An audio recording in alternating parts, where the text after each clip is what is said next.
Nate, my man, appreciate you hopping on today. Highly anticipated topic, one that slides under the radar on the Academy side. We've done a few things with prep school and Academy and IMG articles, but TPH is this under the rock hidden gem. So excited to dive in today and appreciate you coming on and excited to share the story a bit. Yeah, well, thanks a lot for having us on. Really appreciate it, and just what you guys are doing, I absolutely love and use it as almost a morning newspaper. Love the posts and just so much relevance to what's going on in the entire sports world and especially in the youth sports world. So, really appreciate what you guys are doing and have brought to the marketplace. It's awesome. Thank you. And let's start here. Who are you? Where did this idea come from? And what is TPH?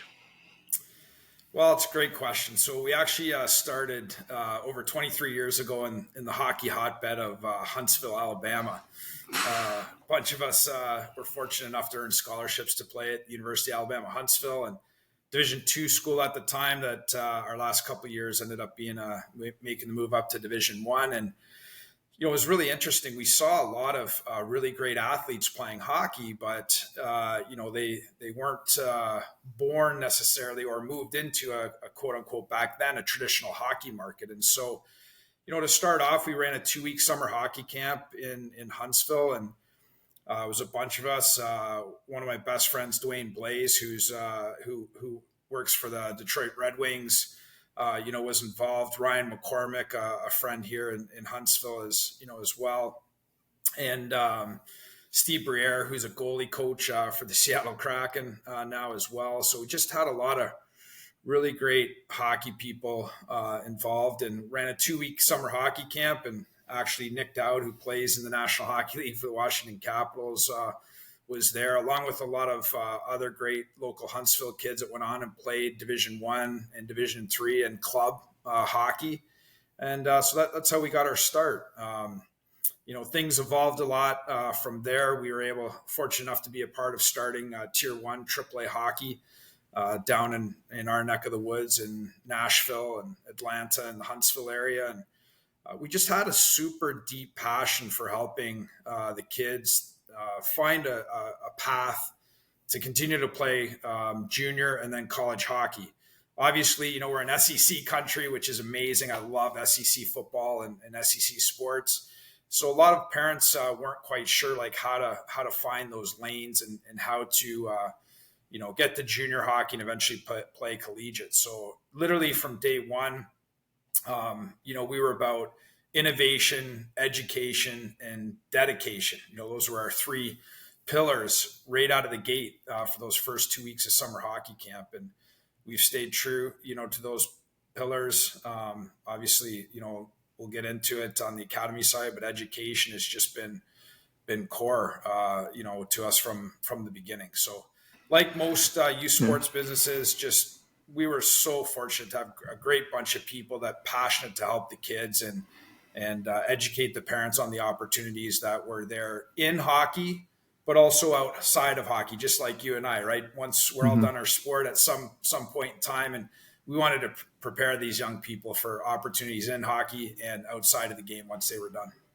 Yeah, and give us the rundown of this ecosystem of TPH as a whole, right? You have a few different angles. If you can just give overviews as we start to dig deeper so people understand the different verticals from the events to the facilities education component, what it really looks like underneath the hood. Yeah, like I said, really we have 2 very distinct brands, right? First is our founding brand, which we just talked about, Total Package Hockey. And within that brand, we run tournaments, we run camps and clinics. We also have prospect teams, and we take teams over to Europe, which is a really cool life experience for the families. We just are dipping our toe into some facility management. So we're actually programming out a rink up in Indianapolis, and great team in place there doing some really good work. And And then we also have like our prospect teams as well. And those are typically for kids, that are a little bit more advanced at the time. And from a development standpoint, we put together and go on some really high end events in North America. So that's our hockey brand. The second brand is TPH Academy, which we're just hyper focused on and scaling very aggressively. Multi-sport model. We're actually in our 11th school year. First academy we opened up was in Detroit. That's our longest standing academy, along with our academy in Nashville, Tennessee as well. And really super excited about where it's going. We spent 2 years researching the academic side of things before we opened up in Detroit, because we just knew and know how important education is, right? And that's got to be a real solid pillar. And bottom line is we have to prepare all of our student athletes to be successful incoming freshmen, regardless of sport. Yeah, and so like I just want to put it in the frame of a parent of a young kid that's looking to. We'll just keep it. I know there's a multi-sport angle, but we'll just, for this example, keep it in hockey. Sure.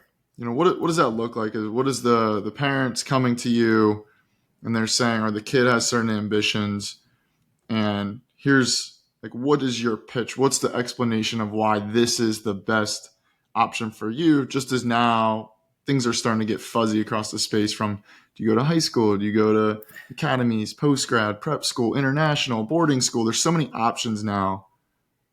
And what does that look like for this is the best fit? Yeah, I think, we always say, like, it's just the reality of it. Like, the sport is the spark, right? Now, at the same time, you see micro schools just exploding right across the country, because a lot of parents are not happy with, traditional public or private schools. They're just looking for a little bit more. It's interesting. I read an article a few years ago, and it showed a picture of our phones, right? How much they've changed just in the last 10 years, right? And they showed a picture of cars and how much they've changed in the last, say, 30, 40 years. And then they showed pictures of schools, and not a lot of change, right? And so Yeah, they you look look like at how prisons. and you look at how we're talking and communicating right now, right? How fluid and our jobs are, and how people interact in the work world, and that's finally starting now to catch up. And parents are understanding that, man. Utilizing technology and in our academy model, it just allows families, one, to have a better lifestyle, two, to get their training instead of going and getting up at 5 a.m, being at the rink at 6, private lesson, run 30 minutes over to school, pick them up after school, and then go to team practice for 7 o'clock. You're eating fast food on the way in between, and you never get a chance to sit down at the dinner table, for instance, as a family. And that's actually one thing I think, Andrew, that's super cool, is we've literally had folks say, like, we had not had a meal at the table together as a family in 6-7 years. And we did that this past Wednesday. And that's because we know that if students are in a focused environment, they can spend 4 to 4.5 hours a day and get their academics done and get a high level of academic learning done, right? This stuff isn't easy. And but then get the extra training, and the student athletes in our model, they're getting about 2.5 to 3 times the development time and the touches, regardless of the sport, that their peers are getting that are attending traditional school on average. And how do you look at, so as you're innovating the education model, obviously that's a huge key component because now it starts to bring in multi-sports. What's in that? Like, what does it look like? What's the core of it? What kind of education are you getting? Is it your typical standard, math, reading, history, or how are you packaging it all up? Well, that's again the beauty of it. We're able to customize it to the individual student. So, and again, can you imagine how awesome it would be, like, if you woke up every day knowing you were going to get to work on your free throws, right? Or, I needed to work on my skating. I didn't work on it enough, Like I remember twice a year, like we got to bring our sticks to school and play road hockey for recess. And those were the best 2 days. So, we've got that motivation. The kids show up. From a curriculum standpoint, it's digital curriculum, and this is really super super key. But the blended learning environment is what typically produces the best academic outcomes for student athletes in our model. So, they're not just showing up and flipping open a laptop and getting to work. No, we have heads of academics and success coaches on site. They have access to tutors 24/7. And they can pop in. And so if they have they have a tournament somewhere or a showcase, they've got access, to help. So we're actually really able to customize that. We have well over, I think, 85 electives, right? So that's the cool thing, again, about the tech. Like, obviously, the vast majority of the student athletes are an NCAA compliant path, right? So they've got to pick up, those courses and make sure they hit their GPA, requirements. But after that, man, like they're able to go have some fun. Like maybe one day they want to, be one of the creators of NHL, right? They can take a coding course, or they can learn about how to build video games, right? So a lot of cool options for them. And again, it's more so about feeding into what they enjoy. The other thing is, in this model, we have the ability, like in some of our campuses, we have like investment club. I think too often, right, in the traditional schooling model, like we're not, and my wife's a teacher, so I'm also saying this, from experience, but like we're just missing out on teaching our young people like about finance, about investing, about some things that they can start doing now at their ages. We're typically focusing on grades 6 through 12 in our academies. But man, there's just so many more relevant things that we can be teaching and allowing our kids to find a passion for learning about than, perhaps what you and I went through the system learning. Yeah, a lot of useless stuff. I mean, not to say it doesn't compound or things come around, but I agree. Like, you don't, I'm lucky where my parents were good and they were able to teach me about credit and pay your credit cards off in time, and even just like put some money to save and put it in an index fund or whatever. Try, like, there's none of that in school. Like, you don't get any of it, which Exactly. if you go back in time and you can start to get down all the rabbit holes, but like they don't always want that. And so it's interesting that you're tying sport around like a more tailored education. I do think education is going through, it needs to, and it will go through a massive transformation. Good to see you at the forefront of that. But curious, I know we've dabbled around it a little bit, but what's an average day look like for a player? For most of our student athletes, on a typical day that, they'll report in about 8 a.m. and the school day will finish up about, 3 p.m. So, but there's also that flexibility. If they need to get somewhere else for their club team that's maybe 30 minutes across town, then they can leave a little bit earlier, right? So goes back to that flexibility. But we love to get them in and rolling in a little bit of some exercise, of some sort. Get a bit of schoolwork done, and then either, jump on the ice or jump on the turf or on the court, depending on what their sport is, do some sport specific training. And then also all 5 days out of the week, do athletic training, right? Like that's stuff, again, you hear about sport specialization. We want to make sure we're in the business of health and safety and wellness, right, of our student athletes. And we all know that developing more well-rounded student athletes, right, they're able to sample and play some different sports instead of just being focused on one or two. That's what this model also allows. So we're able to work on athleticism on a daily basis, overall athleticism, which again, we all know that that's going to help them be a better player in their, the sport that they're specializing in. Yeah, I was used to bust with the hockey guys at BU. Like, man, you guys need to get out on the turf more. So Oh, I'm like, you look graceful on the ice, but like, I don't know what else you could play. So I'm glad these. Hopefully, we'll see some better ones out of the TPH model. And I know you got give us some stats. I know you have a ton of success on some of the numbers of what you produced out of the academies. Yeah, well, right now, we've got 22 academies going. We've got 19, here, and we have 3 up in Ontario, Canada. Again, our why is we want to lead the world in holistically impacting student athletes on a daily basis. And we want that impact to last and go far beyond either in the game if they end up going pro or to college or what have you, or once they're done with the game at whatever level that is, and just being a great person and or a great teammate or a great part of a company, whatever it is that that they want to do. So recently in the World Junior Championships, Team USA won the gold, which was incredible and awesome. And all 4 of the captains of that team are TPH Academy alumni. And all 4 of those kids would have, and they're all in the NHL right now too, which is cool. And listen, they all would have got there, right? Regardless if they came to, TPH or not, because they're just very gifted athletes. But I think, being in the culture and the kind of people, our team members, like leading those academies are so special. And they're our Coke recipe, like is our people and the culture that is built in our academies. And so, that's an example of something we're super proud of, that they were recognized as leaders amongst, the most elite players in our country. So, Yeah, that's very cool.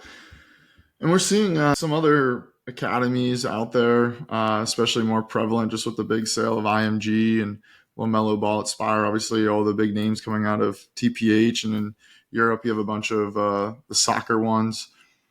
What do you see as a whole in the space? What are some of the macro trends? What are you guys paying attention to, or what does that space look like from a high level space?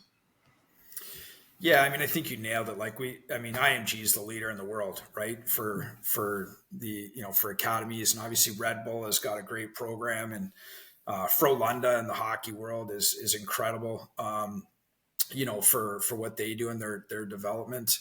The thing is right now is, to go to IMG, you have to move down to Florida. It's not such a bad place to have to move to, right? It's my backyard. Exactly. It's like 20 minutes from me. Although I'd love to live down there.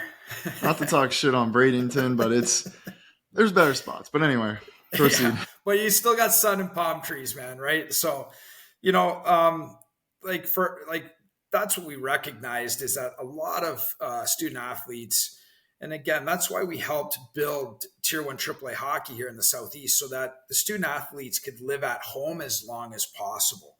Because Robin Williams isn't waiting at the next place you're going to raise your kids, and so, that's where for us, we wanted to find the best coaching possible in our markets, in Nashville, in Denver, in Phoenix, in Atlanta, in Philadelphia, right? Wherever we go, we want to connect and find the best instructors, the best athletic leaders for whatever particular sport that we offer in our academy. And that allows the student athletes to, again, live at home as long as possible until their skill set takes them elsewhere, right? In hockey, obviously that's, the junior level, which happens for a lot of kids, at 16, 17, and perhaps even 18 when they're finishing up their last year of high school. So, we love learning from other models. You continue to see, right, sports academies popping up every few weeks in different markets. And we love to see that, because again, we know that parents, the more parents that see and understand how beneficial that this kind of platform can be for their student athletes. I just watched a news report yesterday on our new academy. They've got the grand opening up in Kansas City, the Blue Hawk facility. It's incredible. We have kids in 5 different sports up there. We have great athletic leadership. It's just a really cool partnership. And they were interviewing some of the parents up there, and I think all 3 of the parents talked about what a difference they saw in their kids. So again, push the sport aside, the fact that those kids are happier, they're excited, and we know that directly correlates and will result in better academic outcomes. And then hopefully they continue to, and again, if the sport's just being used as the carrot to, hey, get to school and do well, because we also have tough accountabilities in place. If they don't stay on track, then they don't get to train, which is super, super important, right? That we're holding them accountable for that, for that academic performance. Not everybody's an A student, right? You and I both know that, but whatever the potential is of that student athlete from an academic perspective, we want them on track for that, and we're going to hold them accountable so that they continue down that path. So, again, I think more of these kind of models that are flexible, give back some family time, also gives kids back some time to just be kids and go hang out at buddies' places instead of ripping around town chasing training and chasing whatever the new thing is that's going on. Yeah, I don't know what the new thing is these days. I'm sure it's some stupid TikTok trend, but I was just going to say some influencer will tell us at some point. Yeah, some dumb. Yeah, I do like the especially the ability to stay at home. Just thinking through my own journey, I think it'd be tough to be somewhere completely different at too young of an age. And then sports is such an education in itself. And so when you marry the two and you take out some of the fluff in the education, it's sort of just filler time. That makes a ton of sense. And 100%. And why the model is working well for you. So what's on the future roadmap? What's next? Where do you want to take TPH and TPH Academy and just this full ecosystem and to keep growing the brand and make an impact? Yeah. No, I appreciate it. On the total package hockey side, we're actually in 9 NHL markets right now, and that's growing. We hope to add at least a couple more here over the next 12 to 18 months. So we've got a lot of great opportunity on that side. One of the other core competencies I forgot to mention is our youth association management. So we run several youth hockey programs from A to Z, and we create efficiencies and help to find sponsorship and fundraising models to keep hockey as affordable as possible. So, we love and there's just a lot of growth in hockey. Hockey continues to grow in a lot of different markets. The NHL is doing an unbelievable job.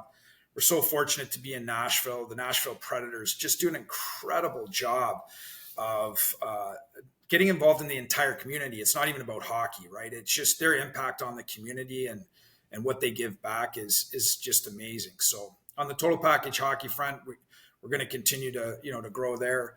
On the TPH Academy front, next year I think we're on track probably to add about 5 to 10 new academies.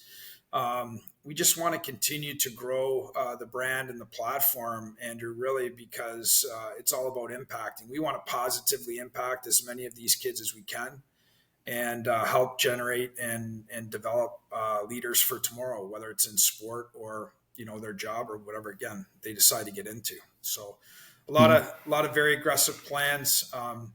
We have a new model. We have a powered by model. I shared with you a little bit on that, like where a lot of athletic leaders, a lot of directors, program owners, they're really timid or just concerned like about the academic piece, right? And listen, we made our share of mistakes. I think by far one of our biggest strengths is we never think we have this thing figured out. We are relentless in our pursuit of getting better. So that's where we're able to drop our academic model into an existing volleyball business, right? Or baseball, softball. Anything along those lines where they've already got great staff members, great athletic leadership. We can bring that academic component to them. And now they're able to make, Monday through Friday, 8 a.m. to 3 p.m. impact on the kids. And it's a huge benefit to facility owners, right? Because when our athletic facilities typically empty, 8 a.m. to 3 p.m., Monday through Friday during the school year, right? So we've got great facility partners. We're getting worked into new facilities that aren't going to be built until 26, 27 or beyond. And that's when we're getting into some really, really cool things because the classroom is our most important space. It's got to be the right environment. All of us learn differently.